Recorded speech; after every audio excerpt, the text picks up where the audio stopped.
Lo primero que quería decir es nice to meet you. Nice to meet you.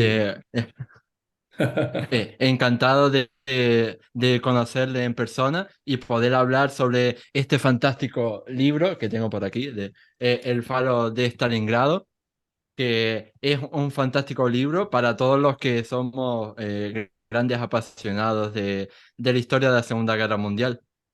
Yeah, it's a pleasure to be talking to you here with that fantastical book. It's really nice for the people that love World War II. Yeah, yeah, yeah. Yeah. Thank you. Y antes de nada, pues me gustaría mostrarle mi admiración por su carrera profesional, porque usted es un historiador que ha dedicado su carrera a la edición de libros, ¿no? Pero también ha trabajado con muchos autores famosos y ha publicado sus propios libros, ¿no? Como este, y ha publicado en medios prestigiosos, ¿no? Como The Guardian, la BBC, Washington Post. Y entonces quería preguntarle, ¿qué retos le quedan por afrontar a nivel de divulgación histórica? Hmm. I would like to show my admiration because of your career, also as a publisher, as a writer, as an historian. Also, you've collaborated with a lot of prestigious magazines like The Guardian, BBC. Yeah. So, what new device do you have to face? In terms of career, yeah. Oh, career. Yeah. Well, it's I've been in publishing 30 years this year. Uh, I've always been in editorial nonfiction, and I've mainly published history in all periods. The only exception would be I'm very proud to have published Bruce Springsteen's autobiography. That's one of the highlights of my career. But it's always been history, and I'm like one of several publishers in London. You always think, you would like to think you have the ability to write a book. So I've been trying to do this for the last 6 years. And so this is my second proper book. And I've got a new one that I'm researching at the moment. So I'm hoping that this is a long career. Sí, bueno, he sido editor desde hace 30 años. Este año, en efecto, se cumplen 30 años. Siempre he sido editor de no ficción, de historia principalmente. Bueno, aunque también he publicado la autobiografía de Bruce Springsteen, que bueno, digamos, ha sido uno de los momentos culminantes de mi carrera. Y bueno, sí, tengo varias editoriales, tengo 6 editoriales en Londres. También yo siempre he pensado que tengo habilidad para la escritura, entonces pues como quería ponerme a prueba, entonces he escrito varios libros, este es mi segundo, y tengo otro, La Recámara, así que sí, quiero pensar que me espera una larga carrera también como escritor. Mm. Para los oyentes, ¿no? Que nos pillen desprevenidos, ¿no? Pues está usted de visita en nuestro país para promocionar precisamente este libro, El Faro de Alejandría, la traducción de su obra original. Y quería preguntarle, para los que desconozcan esta historia por completo y en general desconozcan la historia de la batalla de Stalingrado, ¿qué van a poder encontrar estos lectores en este libro? So for a reader that doesn't know anything about like the Stalingrad battle, what are they supposed to find in that book? Well, it's should be a book that won't the subject won't scare them. The book I've written, I hope, isn't one that they think it's too complicated. It's about strategy, generals, leadership, that kind of thing. That's not the book I've written. What I hope they would think is it's a human story. It's about what people cope with under pressure like this on both sides. And I'm not, it's accidental that the war in Ukraine has happened since this book's been published. But people can then see there's very similarities between what happened at Stalingrad and what's happening now in Ukraine and the cities that are under attack. So I would hope that it's if they read my book, it's relevant to their understanding of what that kind of combat can be in, urban combat.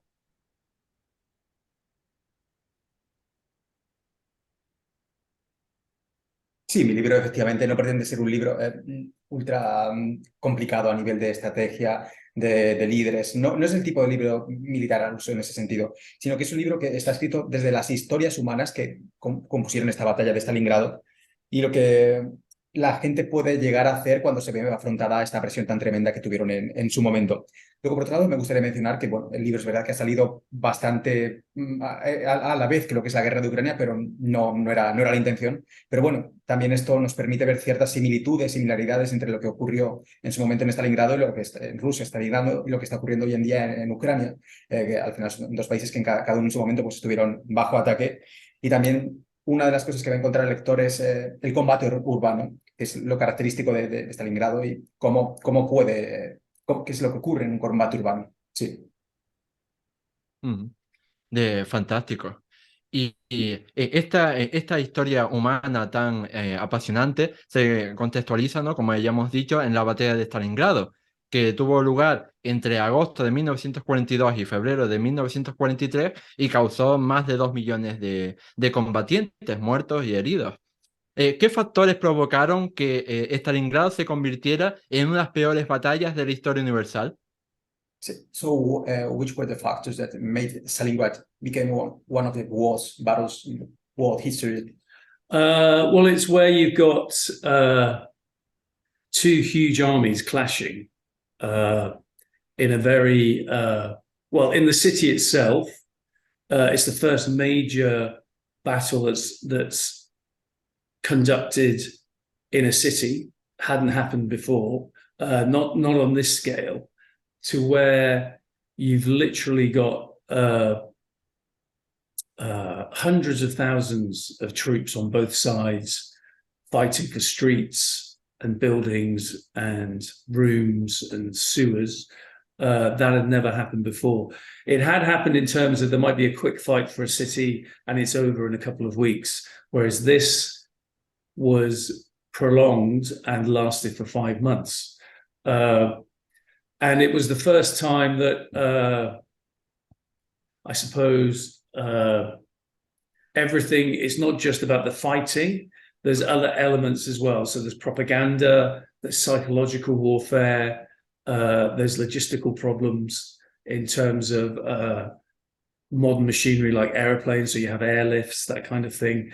So it's really is what we would see, this kind of battle could happen now in terms of the technology and psychology of warfare. It's something that we would recognize today, and like we are seeing it today in the Ukraine. Does that make sense? No, ya, sure.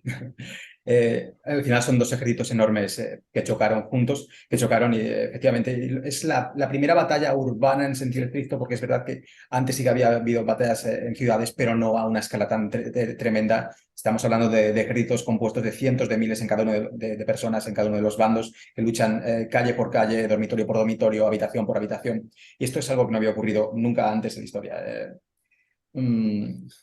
Además, sobre todo que tuviera este carácter tan prolongado, porque se prolongó a lo largo de 5 meses. Antes, digamos, sí que a lo mejor había habido algún batalla urbano por conquistar una ciudad, pero había sido bastante más rápido.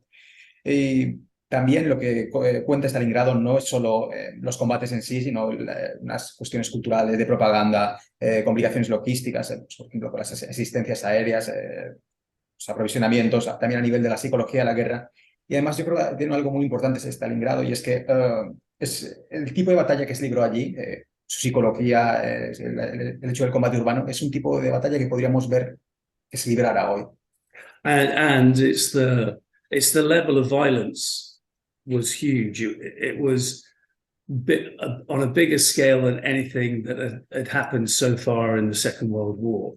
So you think about the Battle of Stalingrad, for instance, in 1 month, in September, when the Germans were capturing what they hoped would be the city in one attack or one assault. In just September, the German army used about 25 million rounds of ammunition. And overall in the battle, 2.9 million either artillery shells or bombs, bombs from the air were dropped on the city. And that's why the city even though it's a big city, it's 25 miles long, so 40 kilometers long along the river, was completely destroyed. So it's that kind of violence hadn't happened before.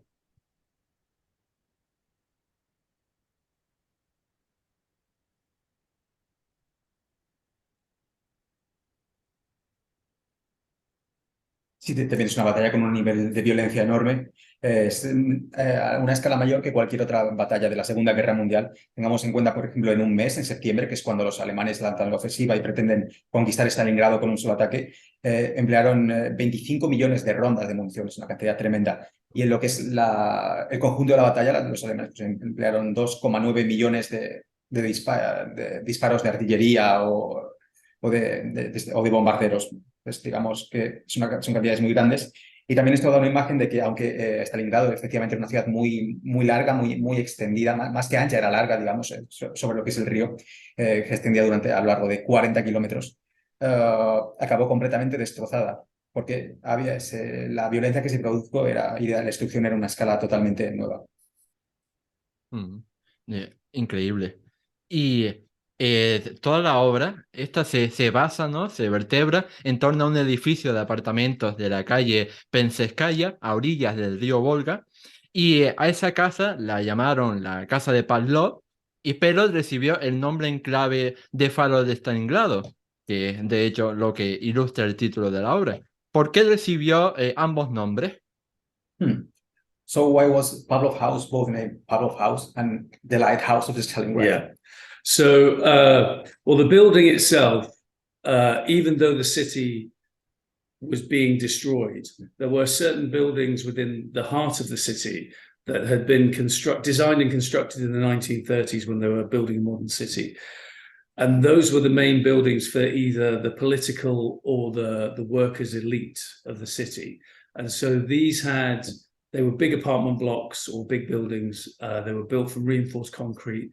They had reinforced cellars, which is why you get the rats' war. They're fighting in these cellars. They hadn't been destroyed. And they had all the modern appliances, hot and cold running water, gas, electricity. So the house of Pavlov, which is in Russia, it's the house of Pavlov, not Pavlov. We call it Pavlov's house. But it was a house that just fell within no man's land, where the German lines were and where the Russians were holding on by their fingernails to the river. And because it was still standing, it was very high, it was 4 stories high. And if you're on the top of the building, you get a 360-degree view of the city and the river.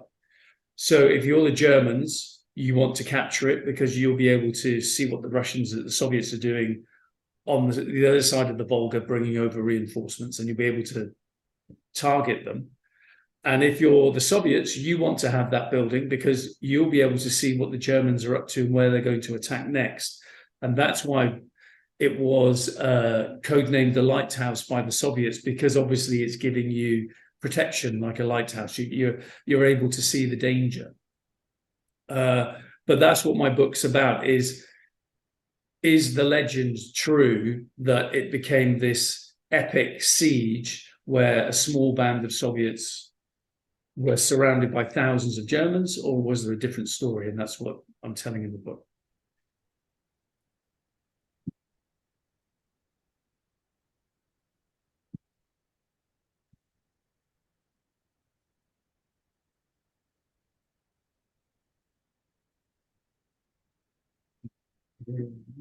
Sí, este edificio de la Casa de Pavlov, digamos que era uno de los muchos edificios que se construyeron en los años 40 en la ciudad de Stalingrado. Especialmente había edificios que estaban destinados a lo que es la élite del partido, los trabajadores.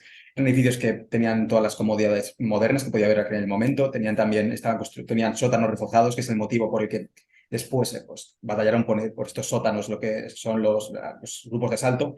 Y luego también eran edificios construidos con hormigón reforzado, lo cual pues, bueno, hace que se mantuviera en pie a lo largo de la batalla.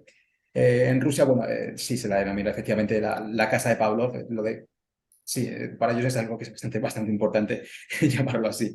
Digamos, lo que es el edificio estaba situado en tierra de nadie, porque por un lado los alemanes, digamos, ocupaban bastantes edificios de lo que es la ciudad, pero los rusos, digamos, estaban sobre todo aferrados a la orilla del Volga, especialmente porque podían enviar refuerzos desde lo que es la otra orilla contraria. Entonces, digamos que estaba situada en esta tierra de lo que es la casa de Pablo, y además desde la cima de la casa de Pablo se tiene una visión de 360 grados de lo que ocurre alrededor, y por tanto era una posición muy importante de conquistar para ambos ejércitos, tanto alemanes como soviéticos. Para los alemanes, pues porque podían ver cuáles eran los refuerzos que querían enviar, pretendían enviar los rusos desde el otro lado de la orilla, y pues así podían bombardearlos. Para los rusos, pues para ver cómo eran las tropas que se dirigían a tomar la casa o el resto de los edificios que hubiera por allí. Y efectivamente se lo nombró en código por parte de los rusos, los soviéticos, por los alemanes no, por parte de los soviéticos lo llamaron faro, pues por eso, porque te permitía ver el peligro y darte esa sensación de protección. Y luego lo que yo también me pregunto en mi libro es si efectivamente esta historia que nos han contado de la defensa de la casa de Pavlov como una defensa heroica, que hicieron pues prácticamente un puñado de guardias con muy poco armamento frente a hordas de alemanes mecanizadas, si esto fue realmente así como nos lo han contado, si tiene mucho de mito y de leyenda, y esto es, digamos, es en lo que me centro en mi libro. Mm. Precisamente para que lo entiendan nuestros oyentes, pues ¿no? Se trata en teoría, ¿no? De un pequeño grupo de soldados soviéticos que defendieron este edificio y la plaza en la que se insertaba e hicieron retirarse a los tanques y a la infantería de los alemanes una y otra vez. Todo mientras recibían también el bombardeo de los alemanes, ¿no? De los aviones alemanes. Entonces, ¿cómo fue esto posible? ¿Cómo fue posible que sobrevivieran, ¿no? Y tuvieran éxito? Mhm. So the story of the Pavlov house tell us about a little group of warriors resisting against like the tones of German Yeah. soldiers with mechanized, with bombers, with everything. So how was that possible? Yeah, well, it wasn't. That's the point. It's propaganda. Ajá. The real story, well, the fictional story is 28 men defending this very big apartment block, 4 stories high, and it's in no man's land, and they're surrounded apparently by lots and lots of German troops who continually attack the building day in, day out. As I was saying to other people, it's the equivalent of the Alamo in Texas. That's what it means to Russians. And so that acts as almost a metaphor for the bravery and sacrifice of Red Army troops in Stalingrad and in the Great Patriotic War in general. Whereas in reality, when I'm studying the testimonies and the records in the museum archives, it didn't happen because the area where the house was became a very quiet area of the battle. The Germans had captured nearly all of that part of the city, and they'd moved north to capture the final big piece of the city, which was the factory district. So where Pavlov's house was, even though the Soviets had the house, they put a lot of men in. There wasn't 28 people there. There was easily 200, probably 300 men at any one time in this building, and they turned it into a fortress. And then in front of them there were German divisions, but they were exhausted. They'd been doing the fighting for the first 6 weeks of the battle. They'd taken a lot of casualties, and they had very little armor support. So they were in no position, even if they wanted to, they were in no position to launch a heavy assault against what was quite an impregnable fortress by now. They would have been slaughtered. So that's the reality. And that's what I'm talking about in my book.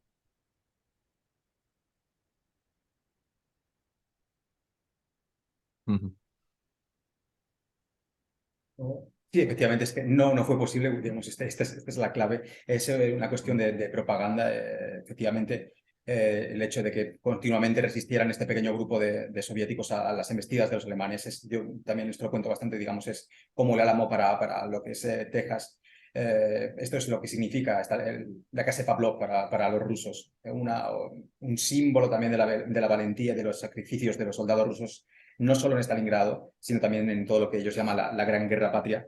Pero lo que ocurrió en realidad es que esto no fue así, porque cuando consultas como yo he hecho, pues los archivos y los museos, compruebas que lo que es la zona en la que estaba situada la casa de Pablo era una zona tranquila, relativamente tranquila para lo que era la guerra, porque los alemanes en aquel momento se centraron en capturar los distritos fabriles del norte de la ciudad, entonces digamos allí es donde ocurrieron los combates más importantes. Así que esta zona de la casa de Pablo no era excesivamente, no tenía un excesivo no se combatía con excesivo furor en ese momento, aunque es verdad que los soviéticos tenían este edificio y lo defendieron, efectivamente, pero no con 28 personas, como dice la leyenda. Bueno, en referencia, pues 28, un miembro de cada una de las 28 repúblicas socialistas soviéticas, vamos, ahí está el símbolo, sino con 300 personas, lo reforzaron con alambre de espino, lo convirtieron en una fortaleza, efectivamente.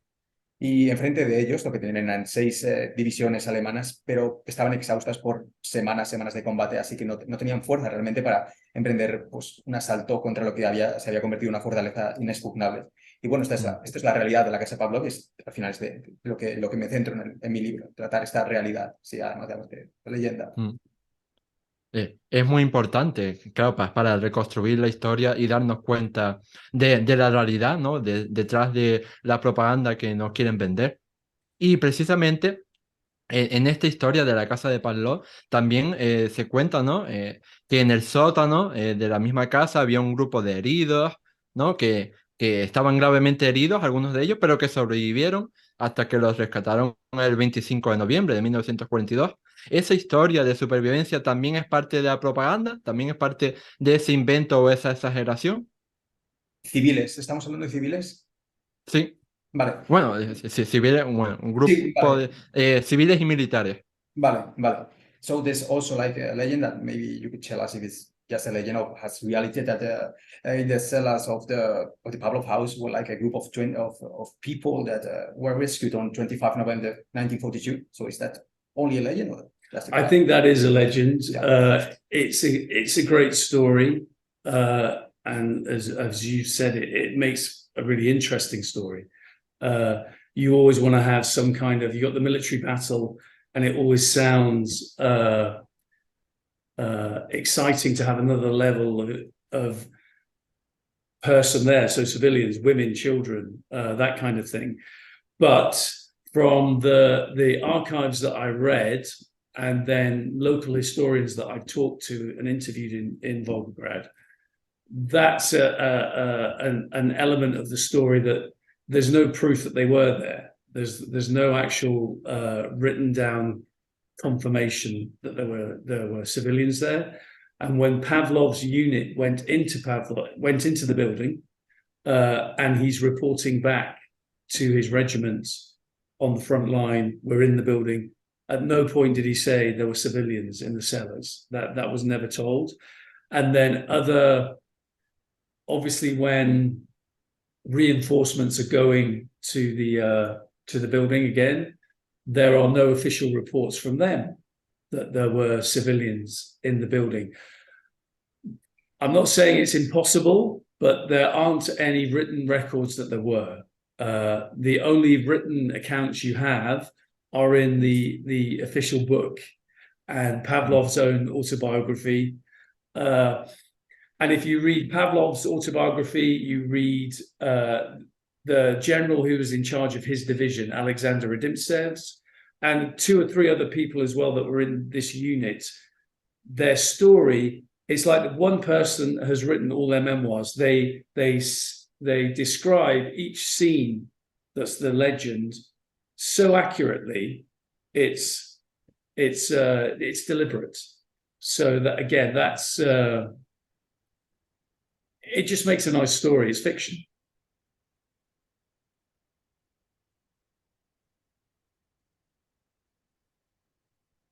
Yo creo que es una leyenda, es lo que creo. Es verdad que es una gran historia, porque al final, bueno, cuando se cuentan las historias de la guerra, desde el punto de vista militar también se intenta llamar la atención, dar otras perspectivas, pues incluir mujeres, niños, etcétera.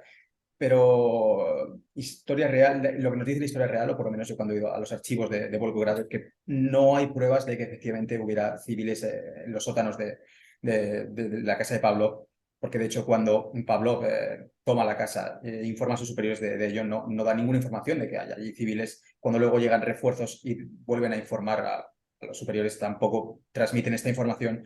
Así que, bueno, y es imposible, bueno, imposible no es, yo creo que no, yo creo que no hay. Desde luego lo que sí que es cierto es que no hay un registro escrito de esto. Lo que sí que hay es en las memorias de Pavlov. Sí que se habla de ello, pero lo que pasa es que las memorias de Pavlov coinciden casi al pie de la letra con otras memorias que se escribieron en el momento, como por ejemplo las de Rodimchev. Me parecen prácticamente escritas por una sola mano. Es como que estuvieran contando la historia desde la perspectiva de la leyenda y se amoldaran allá al contar sus propias historias. Así que no, yo pienso que es una gran historia, muy buena historia.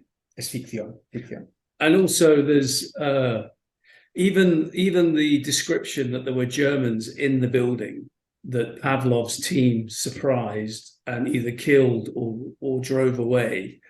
Again, that's been debated and in some cases from some historians rejected, because even one of the officers in Pavlov's battalion had written in his testimonies to the museum archives that there were no Germans in the building at all, and Pavlov's men just went straight in. And when you think about it, there were only 4 men in Pavlov's team.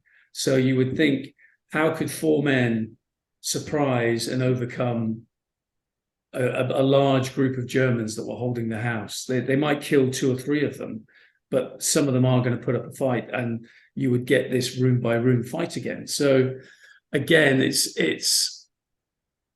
my personal opinion is I think the house was empty, and that's how they got into the house easily and so quickly.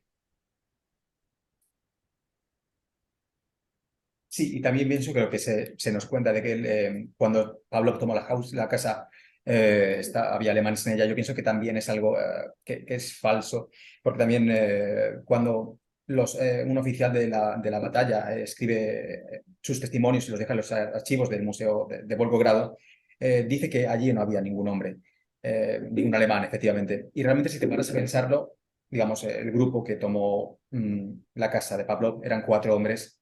Realmente cómo podían superar y atacar a un número superior de alemanes es complicado. Quizá atacaran a alguno, pero luego acabarían reagrupándose y los echarían. Así que mi opinión personal es que tampoco había hombres alemanes cuando tomaron la casa de Pablo. Sí. Y esta historia tan exagerada, tan en parte inventada, supongo que no se utilizaría con fines políticos solo en la Segunda Guerra Mundial, sino que lo utilizarían en toda la historia de la Unión Soviética y más allá, porque tengo entendido que hasta en el videojuego Call of Duty, el famoso videojuego Call of Duty, se hace una visión errónea de esta batalla y concretamente de este episodio. So this fabricated history would be used not only in World War II, but also like fought video in Soviet Union or for example, like Call of Duty also makes use of that history. So yeah. Well, that's what I talk about in the book, that the legend becomes too big to fail. So they legitimately used the story to boost the morale of the Red Army that was defending the city and was being beaten at the time. So you can understand why they did it. There's lots of legends from Stalingrad that if you lift the lid and look at the facts, they aren't true, but it's part of that kind of psychological warfare that I was talking about. But you're right, the story continues all the way through the end of the war, then throughout the Cold War, and even to this day. So like you mentioned, Call of Duty, there's an educational 3D game where you put your goggles on and you go through Pavlov's house. That's an education, that's a simulator that was developed with government money, and Vladimir Putin launched the software about 4 years ago, and I've got a video of that. So that shows you how close official government history and it is. So it just continues to this day. I think we've got 10 minutes here, by the way. It's just there's something we have to but they have to tell him. Yeah. Sí, bueno, realmente es es una leyenda todo ese tipo de de narraciones que realmente muchas de las historias de la batalla de Stalingrado de la Segunda Guerra Mundial se contaron por un motivo legítimo, que era inyectar moral a las tropas en su momento. Y realmente estas leyendas, muchas de ellas, si lo miras en profundidad, son falsas. Y su historia más adelante, pues efectivamente, ha sido en la Guerra Fría y más allá. Y también, por ejemplo, Call of Duty, como mencionas, pero también en Rusia, en la propia Rusia, hay un simulador, un videojuego educativo que consiste en que básicamente te pones el fusilador al hombro y te metes en lo que es la casa de Pablo. Este es un videojuego hecho con financiación gubernamental que bueno, pues transmite la visión oficial de la historia de lo que es la casa de Pablo, que se basa en esta leyenda. Mm. Y que ahora también pienso en que desgraciadamente, como hemos aprendido también en esta historia, pues vivimos en un mundo en el que pues la fake news, ¿no? La desinformación y la apología de la ignorancia, pues campan a sus anchas. Entonces, en este contexto, ¿qué le recomendaría a usted o qué le diría a usted a cualquier persona que no esté interesada en la historia, ¿no? Por lo general, pero ¿qué le diría para que fuera a la librería a comprarse un ejemplar del Faro de Stalingrado? Mm-hmm.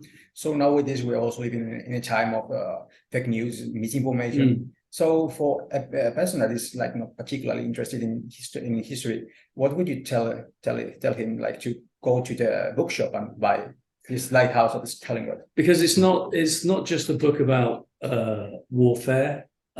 It's a human story. So there are at least 50 different voices that I've researched and discovered on both sides that tell that give the human side of this enormous battle. It's hard sometimes to comprehend what people would go through when you're looking at a battle, a campaign this big. And if you try and distill it down to the human experience, it becomes a story that you don't even have to be interested in military history to find it interesting, because you've got everything there from fear, happiness, bravery, cowardice. It's just the basic elements that make any book or any film or successful. It's just telling a basic human story. So I think people would be interested. And then obviously there's other layers within the book. So you've got politics, you've got psychology, propaganda, big stories on propaganda. So that's what I tried to do. I had all the book planned out. I knew exactly what kind of story I wanted to tell. And I kept double checking as I was writing the book to make sure I'm not just going down one rabbit hole.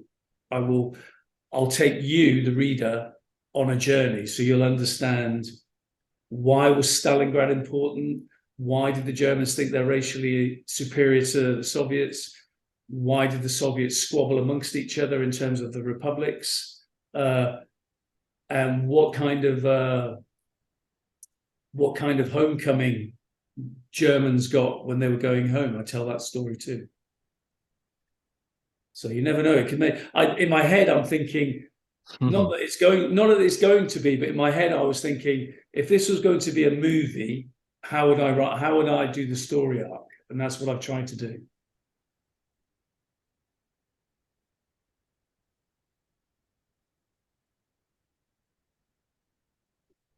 Sí, bueno, porque no es un libro solo sobre la guerra, sobre la historia militar, sino que también es un libro que cuenta las historias humanas, porque en mi libro al menos cuento con 50 voces de personas que participaron en el conflicto, en lo que es la batalla de Stalingrado, y traslado el lado humano de la batalla, porque es verdad que en una enormidad tan grande de conflicto es fácil perder lo que es la perspectiva humana, pero ahí estuvo y es fundamental. Y también no tiene que interesarte la historia militar para que te interesen los temas que se tratan en este libro. Se habla de cobardía, de valentía, de miedo, de emociones humanas básicas, efectivamente. Y también se tratan hay más capas de significado, aparte de lo que es lo puramente militar. Se trata de lo político, de la psicología, de la propaganda. Me centro mucho en la propaganda, de importancia, hablando de la leyenda, etcétera. Y sobre todo he intentado comprobar los hechos dos veces, cerciorarme muy bien de que lo que yo estaba contando era la realidad, y para así guiar al lector hacia el mundo que se está contando allí, por qué eran superiores los alemanes militarmente al principio de la batalla, cómo estaba compuesto el ejército soviético, qué elementos de cada una de las repúblicas soviéticas componían el ejército, y también qué es lo que sentían los alemanes en el momento de la retirada y de la vuelta de casa, a casa. Y en mi cabeza también he tenido también esta idea de, si yo quisiera si mi libro fuera una película, ¿cuál sería el arco narrativo con el que lo trazaría? Genial. Y ya para terminar, una última pregunta, a ver si nos encaja con el tiempo de grabación. Y es que de cara al futuro cercano, ¿está escribiendo algún nuevo libro? ¿Veremos pronto publicado alguna nueva obra? So, are you working on a new book? Yes. Yeah. Sí, sí, sí.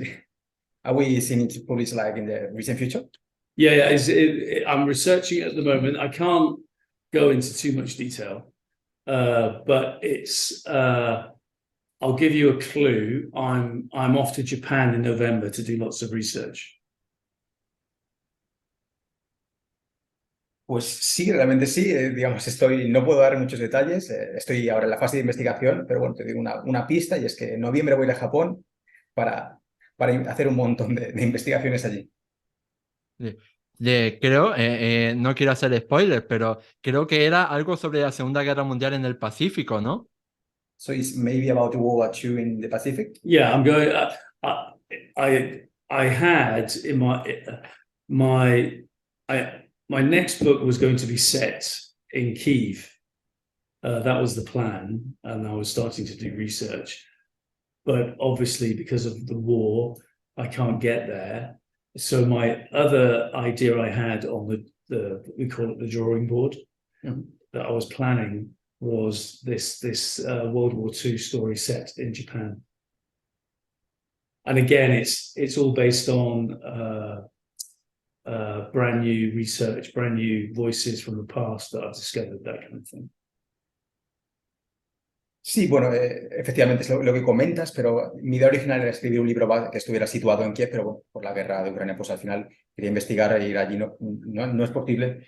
Entonces, al final es un libro basado en Japón, en la Segunda Guerra Mundial, y de nuevo, igual que he hecho, por ejemplo, en El Faro de Stalingrado, es un libro que va a estar basado en una investigación profunda de fuentes nuevas que no se conocen hasta el momento, que quiero sacar a la luz para ofrecer cosas nuevas. Sí. Pues nada, que hasta aquí ha llegado esta entrevista en Historia. Quería agradecerte infinitamente a ti, Ian, por haber venido aquí, ¿no? Y conceder esta entrevista para Historia. Y es que estoy seguro de que nuestros seguidores lo van a disfrutar muchísimo. Y por supuesto, invitamos a todos los que nos están oyendo a que vayan ahora mismo a su librería más cercana para hacerse con su ejemplar de El Faro de Stalingrado, porque realmente es una historia de la Segunda Guerra Mundial que no es mucho menos muy conocida, al menos a nivel, ¿no?, del ciudadano medio. Así que, por supuesto, les animamos a conocerla y a profundizar en todas estas historias humanas de la Segunda Guerra Mundial, que desde luego que son totalmente apasionantes. So I would like to give you my infinite gratitude for your book and for being here. And I also want to encourage people to go and buy this book. It's a really incredible piece of history with a lot of human histories and perspectives. So Thank you. Really interesting. Yeah. Thank you.